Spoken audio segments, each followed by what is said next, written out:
কাঁদছিস কেন, তোর কি হয়েছে? বলছে, সাধু বাবা তুমি দেখতে পাচ্ছ না আমার স্বামী চলে গেছে। ও, তোর স্বামী চলে গেছে? তাহলে যাকে জড়িয়ে ধরেছিস ওটা কে? বলে, এই তো আমার স্বামী। তাহলে চলে গেল কে? সাধু বলছে, মারে, যে মানুষটা তোর স্বামীর ভিতর থেকে চলে গেছে তাকে কোনোদিন দেখেছিস? কে আসে কে যায়, কে চলে গেলে শুধু দেহটা পড়ে থাকে, তার কোনো মূল্য নাই। তাকে কোনোদিন জানার চেষ্টা, বোঝার চেষ্টা করেছিস মা? চাষি ভাই, সেই মানুষটাকে জানতে গেলে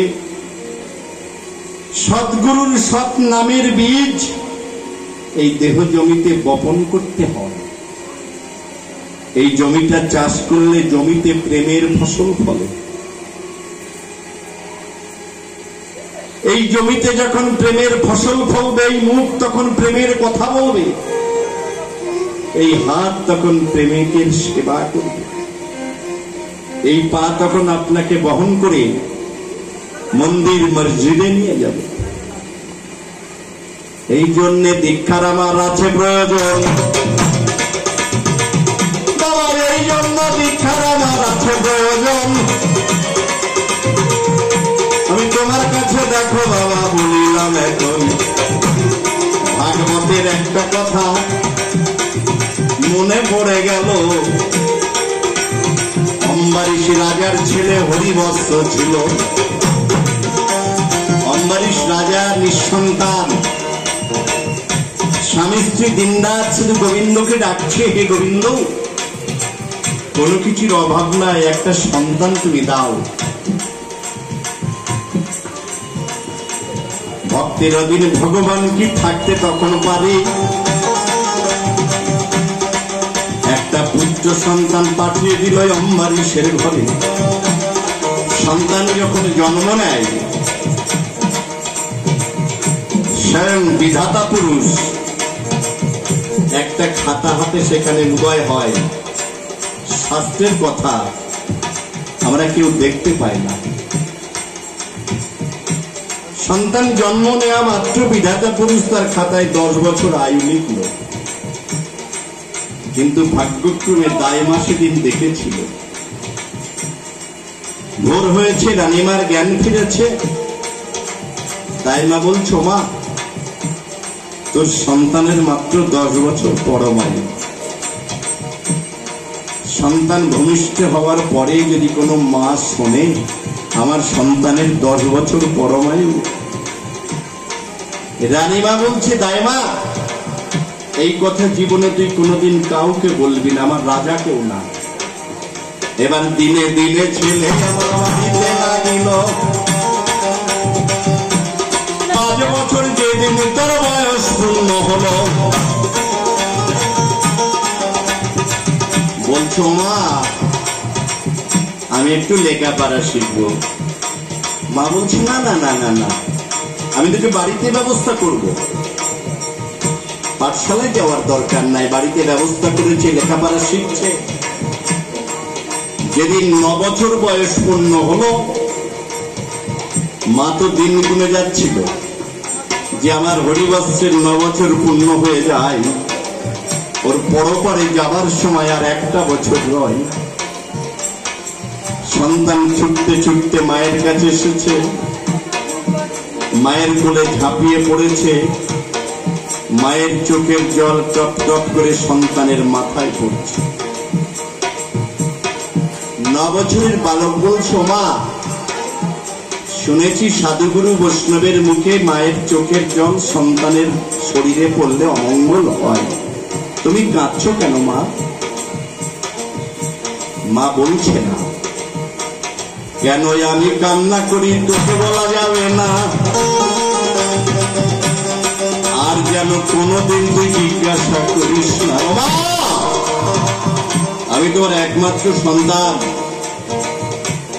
তোমার কান্নার কারণ আমি জানতে পারবো না।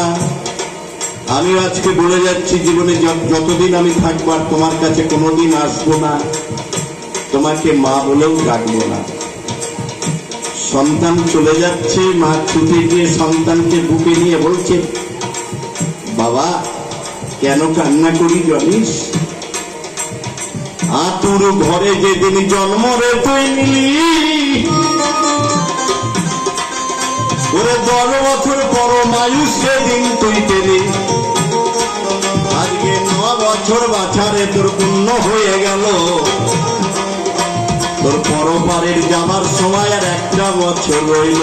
ও মা তুমি কেঁদো না মা, আমি সাধুর মুখে শুনেছি নাম করলে নাকি অকাল মৃত্যুকে রোধ করা যায়।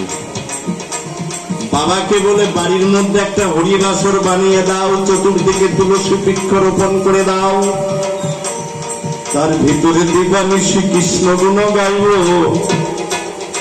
মা পরপারে যেতে হলে নাম করতে করতে যাব। মা বলছে না, দীক্ষার সময় যে নাম পাওয়া যায় সেই নাম জপ করলে আয়ু বাড়ে, সে নাম তুই পাবি কোথায়? ছোট্ট ছেলেটা মায়ের কাছে বায়না নিয়ে বলছে, মা তুমি আমার দীক্ষার ব্যবস্থা করে দাও। মীরাবাই যেমন তার মাকে বলেছিল, মা তুমি আমার দীক্ষার ব্যবস্থা করে দাও। 9 বছরের বালক মাকে বলছে দীক্ষার ব্যবস্থা করে দাও। বলছে ঠাকুর ঘরে যা, তার কাছে বসে কান্নাকাটি কর, ভক্তের কান্না যদি ভগবান শুনতে পায়, দীক্ষার ব্যবস্থা তিনি নিশ্চয় করবে। তাই মায়ের কথা বিশ্বাস করে ছেড়ে গেল ঠাকুর ঘরে। আসনে মাথা টুকচার বলছে, আমি আমার মায়ের একমাত্র সন্তান, তুমি আমায় দীক্ষার ব্যবস্থা করে দাও, আমি বাঁচতে চাই। ভগবান তো একটা বিধানে বাঁধা গো। হা কৃষ্ণ বললে তিনি কাছে আসে না। যুগে যুগে যুগ মাফিক যে নাম তিনি নিয়ে আসেন, সেই নাম গ্রহণ করতে হয়। তাহলে কৃষ্ণ দাপর বেলায় একটা নাম নিয়ে এসেছে। তত্ত্বকোনা বইটা পড়বেন সুরেশচন্দ্র মুখোপাধ্যায়। শ্রীকৃষ্ণ বলছে, আমি 12 চক্রের বীজ দিয়ে গেলাম এই দাপর লীলায়। এর উপরে আরো বীজ আছে।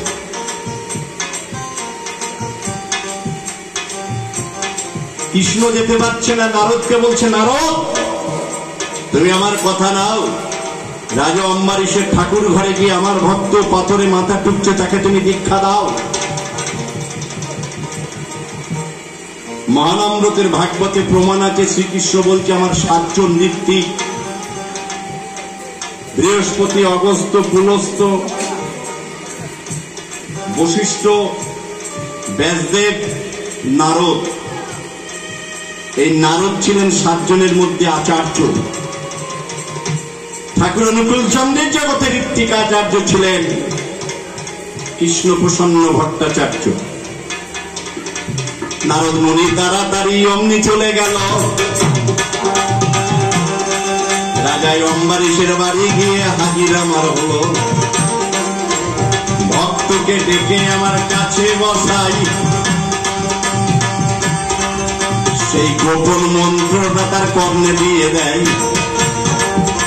গুরু কৃপা করতে সিদ্ধি করতে হবে, ভাবের বৃদ্ধি থাকতে হবে বিবেক বুদ্ধির ঘরে। ভক্তি তোষক বিছাইয়া প্রেম বালিশে থাকো শুইয়া, অনুরাগের ফুল সজ্জাও করে। শিষ্যকর্ণ করে জনি গুরু জীবালিঙ্গ খানি, নিষ্কামেতে করিবে রমণ। করলে হরিনামের বীর্য ফোটা পূর্ণ করবে, মণিকোটার চিত্রানি তাই করিবে গ্রহণ। সেই বীজে সন্তান এলে জ্ঞান নামক এক সন্তান মেলে, সেই সন্তান লং বীজ উচ্চারণ করিয়া কুণ্ডলিনী চেতন করে জীবে নেয় সহস্র দ্বারে, পড়া শিবে দেবে নিশাই।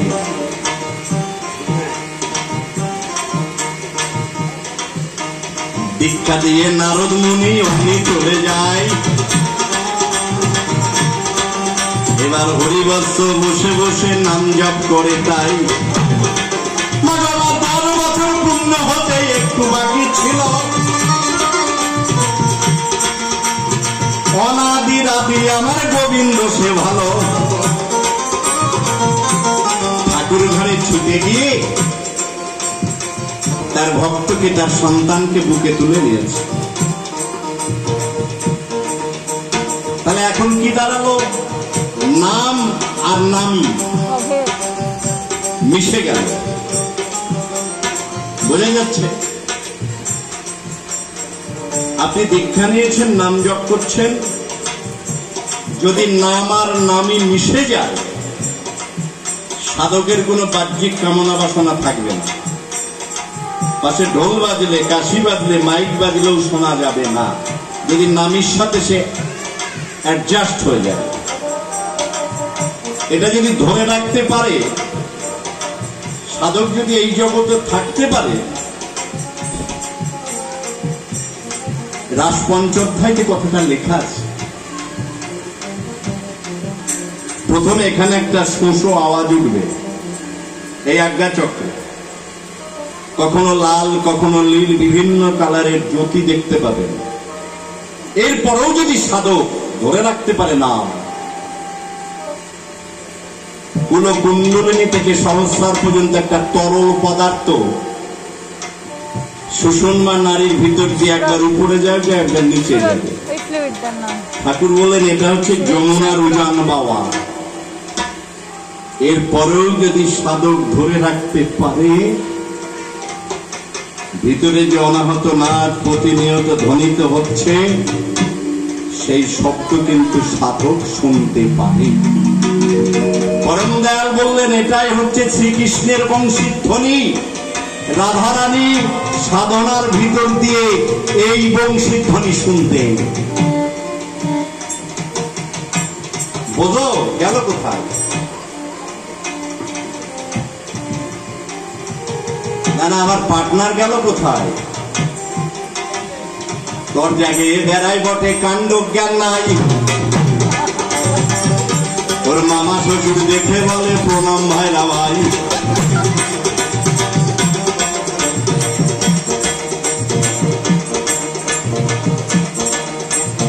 ওর মতো পণ্ডিত কত নবদ্বীপে ছিল, বাবা পাতলা পাতলা হেগে সবে পটল ডাঙা গেল। ওর গায়ে মানে নাই আপনি মরল, কাঁধে ভাঙা ছাতা। ওর পান্তা ভাতে নুন জোটে না, জাহাজ ভরা কথা। না আমি যদি দেই চাপ উঠে বলবে তুমি আমার ধর্মের বাপ, আমি চাপ দেব না। তাহলে ভগবান কৃষ্ণ গিয়ে তার ভক্ত হরিবৎসকে বুকে তুলে নিয়েছে। যখন 10 বছর পূর্ণ হয়ে গেল, যমদূত তার কর্ম করার জন্য সম্মুখে হাজির হলো। ঠাকুর আমার কথা নাই, তোমার ভক্তের 10 বছর আয়ু পূর্ণ হয়ে গেছে, ওকে আমার হাতে দাও। বলে আমি বিশ্বাস করি না। না, বিধাতা তার খাতা দেখে আমাকে পাঠিয়েছে। কৃষ্ণ বলছেন ওই খাতাটা নিয়ে তোমার বিধাতাকে আসতে বলো। যদি 10 বছর লেখা থাকে ভক্ত ছেড়ে দেব। এবার খাতা নিয়ে বিধাতা হাজির হলেন। তো ও ঠাকুর, ঠাকুর এই দেখো আমার খাতার মধ্যে 10 বছরই লেখা আছে। আমার লেখাটা তুমি মিথ্যা করে দিও না ঠাকুর। কৃষ্ণ বলছে কই তোমার হাতের খাতাটা একটু আমার হাতে দাও। ভগবান খাতা হাতে নিয়ে দেখছে সত্যই 10 বছর পরমায়ু। আমার সন্তান মারা যাবে, আমার নাম মিথ্যা হয়ে যাবে না। একবার নামে যত পাপ হরে, পাতকের কি সত্য আছে তত পাপ করে। সেদিন ভক্তের জন্য ভগবান কি করলেন? এমনি করে খাতাটা ধরে রাখলেন, ডান চোখের কোনা দিয়ে 1 বিন্দু জল বার করে খাতায় ফেললেন। 10-এরও পাশে গিয়ে শূন্য হয়ে বসল। 10-এরও পাশে গিয়ে শূন্য হয়ে বসল। 10 থেকে 100 বছর আয়ু মেথায় হলো। কৃষ্ণ বলছে বিধাতা এই দেখো তোমার খাতার মধ্যে 100 বছর লেখা আছে। খাতাটা টেনে নিয়ে বলছে সত্যই তো ঠাকুর, আমার লেখা ঠিক আছে, হয়তো আমার দেখাটা ভুল হয়ে গেছে ঠাকুর। ভক্তের অধীন ভগবান কি দুনিয়ায় কি করতে পারে? 2020 সালের একটা ঘটনা বলি এই আসরে, সরি 2000 সালের কথা বলি, আজ থেকে 24 বছর আগে আমি হার্টের পেশেন্টে কল্যাণী গান্ধী হাসপাতালে 17 দিন ভর্তি ছিলাম। আমার ডাক্তার ছিলেন একজন বিখ্যাত কার্ডিওলজিস্ট এস মাইতি। যখন শুনলেন আমি 18 বছর বয়স থেকে নিরামিষাশী, মাছ মাংস ডিম পেঁয়াজ রসুন খাইনি, ডাক্তারবাবু গায়ে হাত দিয়ে বললেন সাবাস, আপনি খুব তাড়াতাড়ি সুস্থ হয়ে যাবেন। তাহলে একজন হার্টের পেশেন্ট, ডাক্তারবাবু বলছে আপনি নিরামিষ খান, আপনি তাড়াতাড়ি সুস্থ হয়ে যাবেন। এলাকার গুরু ভাইরা খবর পেল, প্রত্যেক দিন সন্ধ্যাকালীন যে প্রার্থনা গিয়ে আমার বেডের পাশে দাঁড়িয়ে করতে শুরু করলো। একদিন ওয়ার্ড মাস্টার বললো আস্তে আস্তে করবেন না, ঠাকুরের নাম জোরে জোরে করবে। 25 জন 30 জন গুরু ভাই এসে তারা চারিদিকে দাঁড়িয়ে প্রার্থনা করছে। আমার জন্য পরম পিতার কাছে প্রাণ ভিক্ষা চাইছে। ভক্তের কাতর ডাকে ভগবান তার বিধানকেও কেটে লঙ্ঘন করে। যদি ভক্তের মতো ভক্ত ডাকতে পারে। ডাক্তারবাবু ছুটি ঘোষণা করে বললেন জীবনে আর গান গাইবেন না, গান গাইলে আপনি বাঁচবেন না।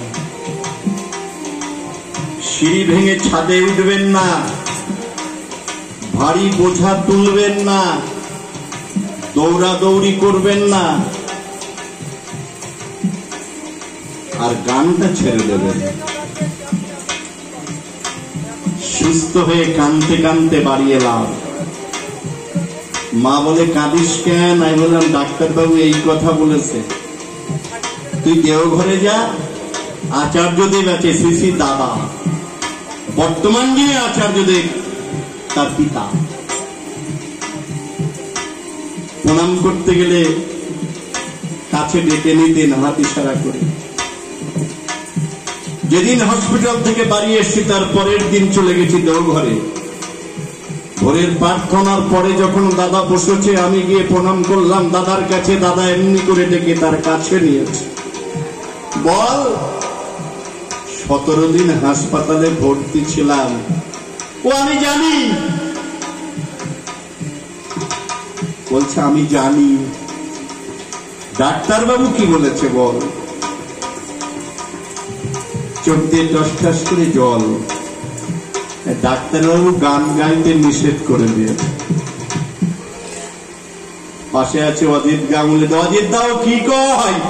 ডাক্তার নাকি গান গাইতে নিষেধ করেছে।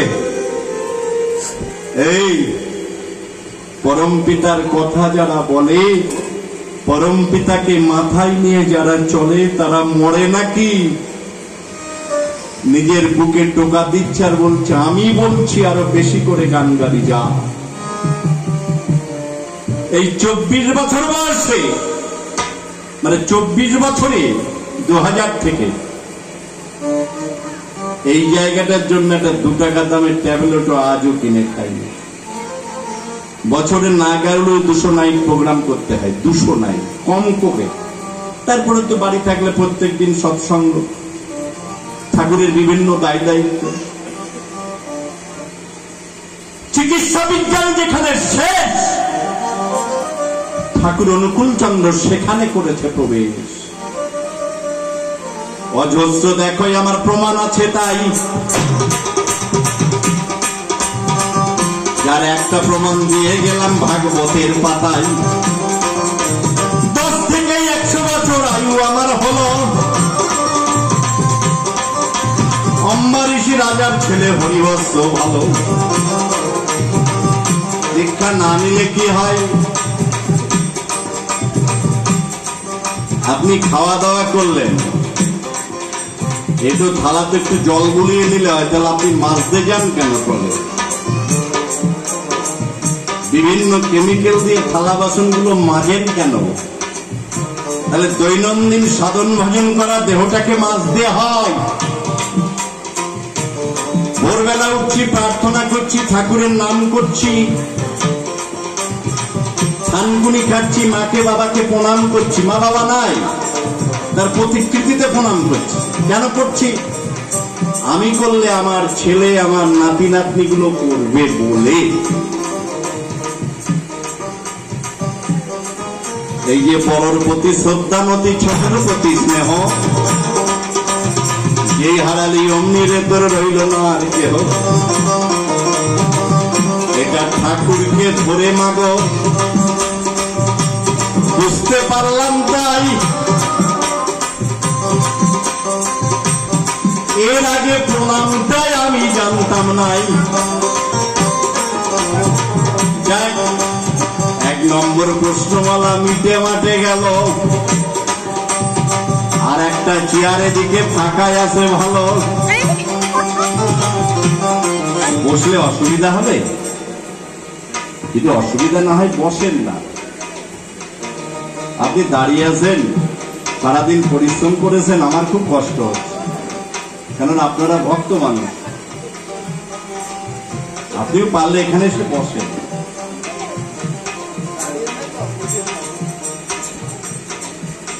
ধর্ম কথা, জীবনের কথা, বাঁচা বাড়ার কথা। আমি যে ভালো আছি, এই ভালো থাকার কথাগুলো আপনাদের বলছি।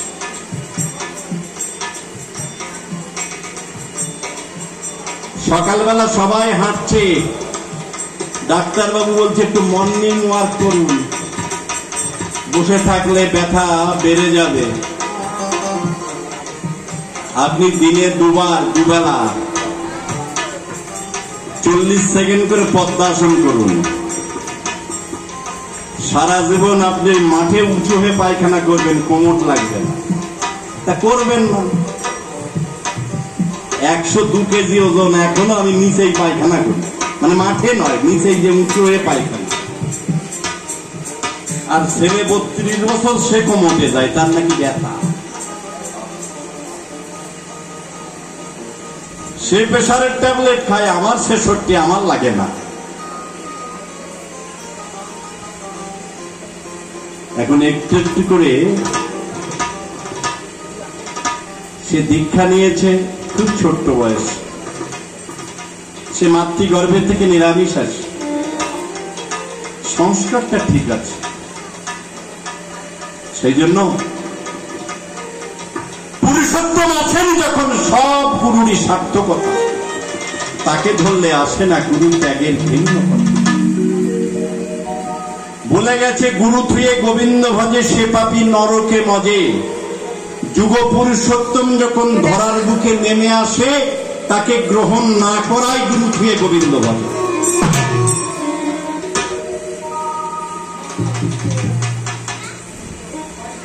ঠাকুর যে ভগবান, তার প্রমাণ দিতে হবে।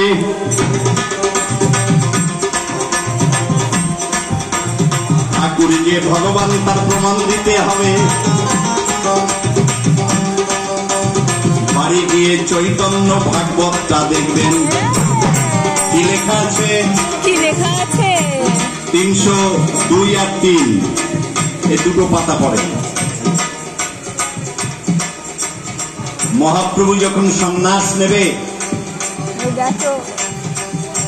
অদ্বৈত আচার্যের গৃহে গেছে, অদ্বৈত আচার্য কাঁদছে। আচার্য, তোমার চোখে জল? গোরাচার, তুমি কথা দাও আজকের নিশীতে সন্ন্যাস নিয়ে চলে যাবে। হ্যাঁ, আমি যাব। খবরটা নবদ্বীপে চলে গেছে। মা কানতে কানতে ছুটে এসেছে, নবদ্বীপ বাসী এসেছে। মা বলছে, এই নিমাই, সবাই বলে তুই নাকি সন্ন্যাসে যাবি, সবাই বলে তুই নাকি সন্ন্যাস চলে যাবি। আমি সেই জন্য ছুটে এলাম, আগে দেখি ভাবি সবাই বলা বলি করছে। মহাপ্রভু বললেন, ওমা আমি যাব যদি তুমি অনুমতি দাও। আমার মুখের কথা বিশ্বাস করবেন না, বৃন্দাবন দাস ঠাকুরের লেখা চৈতন্য ভাগবত পড়বেন। আমি শাস্ত্র ছাড়া কোনো গোঁজামিল কথা বলি না। বলেছিল জানো, এইভাবে আসবো দুইবার। নামটি আমার পরেশ ঘোষ, শিমুরালিতে বাড়ি। আমার 3 ফুট ধরে করে তোর যার পেশাদারি। এখন ওরা বড় বলে বড় সেই নয়, লোকে যারে বড় বলে বড় সেই হয়। সংসারে বড় হওয়া কঠিন ব্যাপার, সংসারে বড় হয় বড় গুণ যার। মা বলছে, নিমাই প্রত্যেক দিন আমি অন্ন ব্যঞ্জন রান্না করি, বারান্দায় অপেক্ষা করি, তুই ছুটে আসিস, নিজের হাতে খাইয়ে দিয়ে কত আনন্দ পাই। আমি যে সেই সুখ থেকে বঞ্চিত হয়ে যাব বাবা। নিমাই বলছো, মা তোমার নিমাই তোমায় কোনোদিন বঞ্চিত করবে না। অন্ন ব্যঞ্জন রান্না করে বারান্দায় অপেক্ষা করবে, যে দেশেই তোমার নিমাই থাক, খিদে পেলে ছুটে এসে তোমার হাতে তোমার নিমাই খেয়ে যাবে। মাগো সন্ধ্যাবেলা প্রদীপ হাতে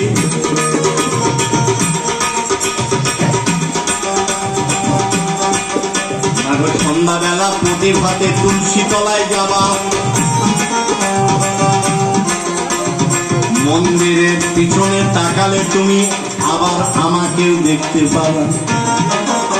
আমি দিনান্তে দুবারে এসে দেখা দিয়ে যাব।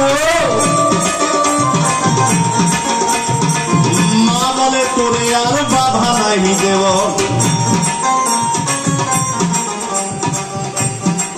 তবে বিষ্ণুপ্রিয়া কি তোকে বিদায় দেবে? রাত্রি 10টার সময় মহাপ্রভু ছুটে গেলেন নবদ্বীপ। বিষ্ণুপ্রিয়া একটা ফুলের মালা হাতে নিয়ে বসে আছে। প্রভু বললেন, প্রিয়া আজকে তোমার হাতে মালা, এই মালা বাঁধাবে তোমায় জ্বালা। বিষ্ণুপ্রিয়া বলছে, আমি জানি তুমি আজকে নিশীথে চলে যাবে, যতটুকু কাছে পাই অন্তত ততটুকু আজকে তোমাকে আমি সাজাবো। মহাপ্রভু যেদিন সন্ন্যাস নিলেন তখন বিষ্ণুপ্রিয়ার বয়স কত জানা আছে? কারো জানা আছে? মাত্র 14 বছর। সনাতন মিশ্রের কন্যা বিষ্ণুপ্রিয়া, মাত্র তার 14 বছর। এই 14 বছর বয়সের বিবাহিত বউটাকে রেখে মহাপ্রভু সন্ন্যাস নিয়েছিলেন। এক প্রহর রাত বাকি আছে, বিষ্ণুপ্রিয়া বলছে স্বামীর কাছে, স্বামী আমার কথা নাও। আর এক প্রহর রাত বাকি আছে, তুমি চলে যাও। প্রভু বললেন, প্রিয়া আমি ভেবেছিলাম তুমি আমাকে আটকে রাখবে, মা অনুমতি দিয়েছে, তুমি আমাকে যেতে বলছো। আমি চলে গেলে তুমি তো আর আমাকে পাবে না। স্বামী সন্ন্যাস নিলে স্ত্রী কোনদিন স্বামীর মুখ দেখে না। বিষ্ণুপ্রিয়া স্বামীর বুকে মাথাটা রেখে কি বলেছিল জানেন? আমি কাঁদবো ঘরে বসে, তুমি কাঁদবে দেশ বিদেশে, দুই কান্নার বন্যা এসে মিলিবে যখন, এই কলিহত জীব যারা উদ্ধার হয়ে যাবে তারা মুখে হরিবল হরিবল বলবে সদা।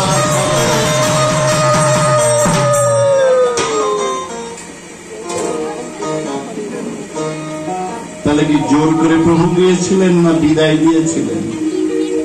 আবার বলছে, স্বামী মা ঘুমাচ্ছে, মাকে ঘুম থেকে জাগিও না, মায়ের ঘরের দরজায় মাথা দিয়ে যাওয়ার সময় মাকে প্রণাম করে যাও। মায়ের মাথায় দরজায় মাথা দিয়ে যখন প্রণাম করছে, ঘুমের ঘরে মা বলছে, ওরে ব্রজের কোকিল ব্রজে যা।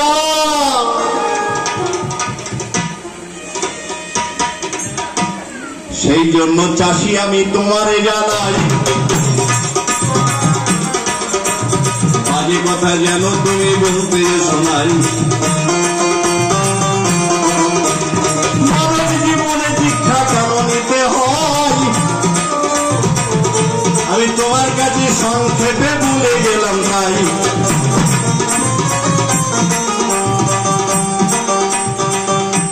যখন সন্ন্যাস নেবে শান্তিপুরে সমস্ত ভক্তেরা কাঁদছিল, মা কাঁদছে, মাকে বলছে, মা কেঁদো না, এই মতো হবে আরো 2 অবতার। এই চৈতন্য ভগবতেরই কথা। কীর্তন আনন্দে মাতাবই আবার। নিত্যানন্দ পিছন ফিরে কাঁদছে, দাদা এ নাম নয় রে নিতাই, আরো নাম আছে, এই নাম নিয়ে যাবে সেই নামের কাছে। মহাপ্রভু বললেন, আরো নাম আছে, এই নাম নিয়ে যাবে সেই নামের কাছে। সেই নাম ঠাকুর অনুকূল চন্দ্র যে নাম তিনি নিয়ে এসেছেন, 18 চক্রের বীজ। বোঝা গেল? চোখ দুটো দেখতে যেন মুড়ি মুরগি ঠোঙা, চোখ দুটো দেখতে যেন মুড়ি মুরগি ঠোঙা, আর মুখখানা কাকে দেখেন গুদা বাঁদরের।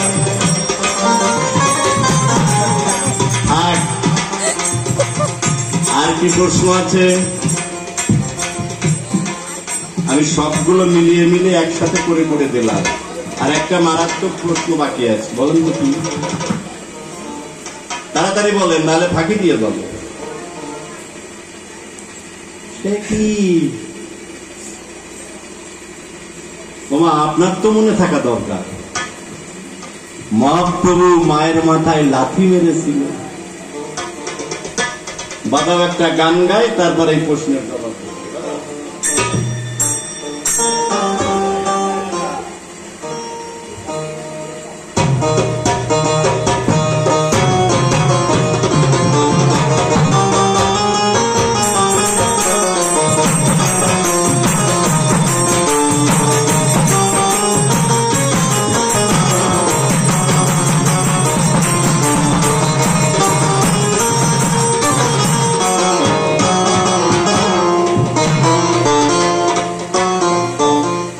চোখ মেলিয়া দেখলি না তোরে আপন ঘরে কে, চোখ মেলিয়া দেখলি না তোরে আপন ঘরে কে, চোখ মেলিয়া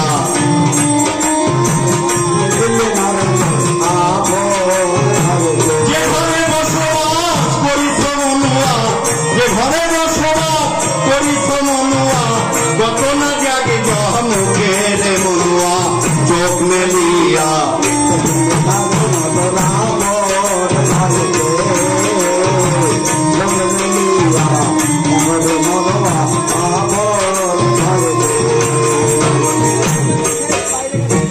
চোদ্দ পুয়া ঘরের পরিবার, তাতে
নাই।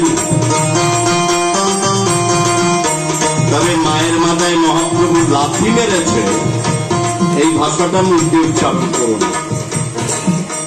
ঘটনাটাকে শুনে নাও, তারপর যা বলার বলো। একজন বিবাহিত স্ত্রী স্বামীকে বেশি ভালোবাসে কখন?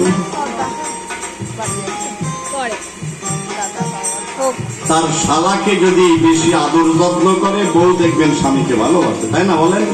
ওই দেখেন বলছে ওনার বাড়ি হয় জানে না। ভগবান ভক্তকে কখন ভালোবাসে?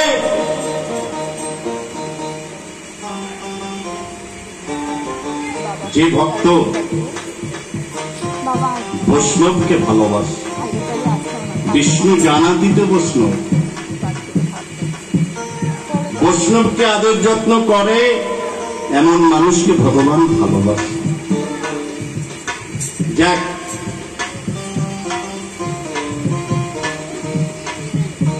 পরপর 8টা কন্যা সন্তান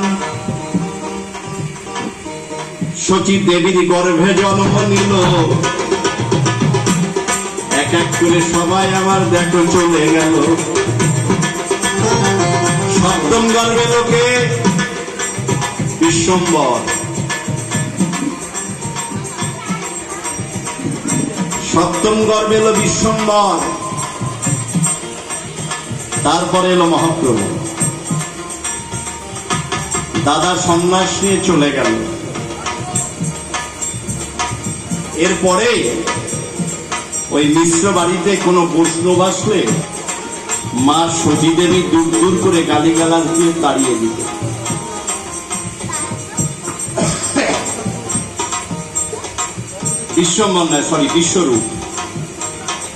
বিশ্বরূপ সন্ন্যাস নিয়ে চলে যাওয়ার পরে বৈষ্ণব বাড়িতে গেলে মা গালিগালাজ করে, নিন্দা করে। মহাপ্রভু একদিন এক বৈষ্ণবকে মা এত গালিগালাজ করেছে, ঘর ছেড়ে মহাপ্রভু চলে গেছে, 15 দিন বাড়ি ফেরেনি। কানতে কানতে মা এগেরাম ওগেরাম করে বলছে, তোমরা দেখেছো আমার নিমাই আজ 15 দিন হলো বাড়ি ফেরে নাই? বলে হ্যাঁ দেখেছি, শ্রীবাসের আঙ্গিনায় হরিনাম করছে, সেখানে অগণিত ভক্ত আমার হাজির হয়েছে। এই কথা শোনার পরে মা জননী হাই ছুটতে ছুটতে চলে গেলেন শ্রীবাস আঙ্গিনায়। গোটা বাড়ি ভর্তি লোক, তার মধ্যমণি হয়ে মহাপ্রভু বসে আছে। ভক্তেরা কীর্তন করতে করতে তার পায়ে লুটিয়ে পড়ছে, কেউ তাকে কাঁধে করে নিয়ে সারা বাড়িটা ঘুরছে। মায়ের তখন সন্দেহ এসেছে, আজকে হাজার হাজার বৈষ্ণব আমার নিমায়ের পায়ে প্রণাম করছে, এহেন বৈষ্ণবকে আমি নিন্দা করি, না জানি আমি কোন নরকে জায়গা পাব। শ্রীবাস ঠাকুর দেখতে পেয়েছে যে দূরে মা দাঁড়িয়ে কাঁদছে। শ্রীবাস ঠাকুর তাড়াতাড়ি মায়ের কাছে যায়,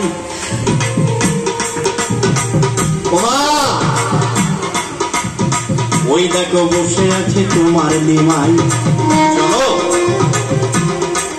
তুমি গিয়ে সন্তান জ্ঞানী নয় ভগবান জ্ঞানী, হা কৃষ্ণ হা গোবিন্দ বলে 2 ফোঁটা নয়নের জল ফেলে তার সামনে মাথা নত করে প্রণাম করো, দেখবে তোমার সব পাপ প্রভু প্রসাদ করবে। নিজের সন্তানের কাছে কেউ গিয়ে কি প্রণাম করতে পারে কোনো মা? শ্রীবাস ঠাকুর টানতে টানতে নিয়ে সামনে গেছে, তবু যেতে পারছে না, জোর করে ধাক্কা দিয়েছে। মহাপ্রভু বসে আছে, তার সামনে গিয়ে পড়েছে। আর মহাপ্রভু আমার সেই ব্রজের কৃষ্ণ, হাতে মোহনবাসী,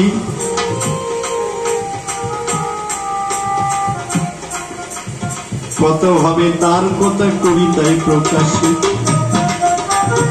সেই শ্রীকৃষ্ণের রূপ ধরে ডান পায়ের বৃদ্ধাঙ্গুলটা মায়ের মাথায় একটু স্পর্শ করেছিলেন। শ্রীকৃষ্ণের রূপ ধরে, মহাপ্রভু রূপ নয়। কেন? যে মায়ের যে বৈষ্ণব নিন্দার অপরাধ সেটা ক্ষমা করে নিল, প্রসাদ করে দিল। বোঝো, এই তো তোমার কথার জবাব মিটে গেল ভাই। দেখি আমার চাষি এসে কি প্রশ্ন দেয়। যিনি দাপরের কৃষ্ণ, তিনি নদিয়ার নিমাই, তিনি গৌরাঙ্গ মহাপ্রভু, তিনি হুগলির কামার পুকুরে ঠাকুর রামকৃষ্ণ। রামকৃষ্ণদেব যাবার সময় বলছে, পার্শ্বদের পূর্ণ জ্ঞান দিয়ে যেতে পারলাম না, আমি যাবো আর আসবো। 2 থেকে 2.5 বছরের মধ্যে ঠাকুর অনুকূল চন্দ্র এসে বললেন, আমি একটা পাকা রাস্তা বেঁধে দিয়ে গেলাম আর 10,000 বছরের খোরাক দিলাম। এই যজন যাজন ইষ্টভীতির পাকা রাস্তা হলো। যারা এই রাস্তা দিয়েই আমার চলতে পারবে ভালো। বাবুরা বিননগরের কাছে ছিল, সেখানে তারা মনসা মঙ্গলের গান করছিল। সেখান থেকে তুলে আসলাম কোথা দিয়ে? সোজা পাকা রাস্তা দিয়ে, আরংঘাটা রেলগেট পার হয়ে সোজা পাকা রাস্তা দিয়ে। রাস্তা ছেড়ে গাড়ি যদি ডাইনে বাঁয়ে যেত, কোনখানা গর্তে গিয়ে গাড়ি পড়ে থাকতো। তাই পাকা রাস্তা ধরেছি, তাই এসে গন্তব্যে পৌঁছে। চাষি ভাই, এই পাকা রাস্তা দিয়ে যদি জীবন গাড়ি করো প্রচলন, তোমার জীবন গাড়ি চলে যাবে সেই গোলক বৃন্দাবন। তাই যজনে যাজন ইষ্টভীতি করলে কাটে মহাভীতি। ঠাকুর দয়া করে দিল। তবে কবে থেকে ইষ্টভীতি প্রথম চালু হলো? সত্যযুগে নয়, ত্রেতা যুগ থেকে ইষ্টভীতি চালু হয়েছিল। আমি পুনরায় এসে ছোট্ট করে বলে যাব, ও একটু ছোট্ট করে উঠবে, তারপরে আমি যে জবাব দেব দুমুখে মিলন হবে, তারপরে গান শেষ হবে। থাকবেন তো? বেশি না আর, আপনারা থাকলে আছি, না থাকলে পালাচ্ছি। খাওয়া দাওয়া করবো, গাড়ি ছাড়বো, আবার শিমুরালি চলে যাবো। আমার বোঝের সেবা কৃষ্ণচন্দ্র, নদের সেবা গোড়া। শশীর শোভা নিশি যেমন, নিশির শোভা তারা। ওই নবদ্রে ইন্দ্র শোভা, যোগীর শোভা জটা। ব্রাহ্মণের পৈতে শোভা, কপালের শোভা ফোটা। হরবারের পদ্ম শোভা, পদ্মের শোভায় অলি। ধনের রমণীর শোভা, চড়ার শোভা বালি। নগরের শোভা যেমন অট্টলিকা বাড়ি। বৈষ্ণবের পত্নী শোভা, মোল্লার শোভা দাঁড়ি। সেই রকম শোভায় আমার এই বাড়িতে হলো। আমার আনন্দে দেখুন দেখি বুকটা ভরে গেল। এইদিকেতে শক্তি মাতা বসে গো জননী, সোনার মুখে সবাই মিলে তরু মৌলর ধ্বনি। এই পর্যন্ত প্রথমবারে করি সমাপন, সবাই মিলে বলেন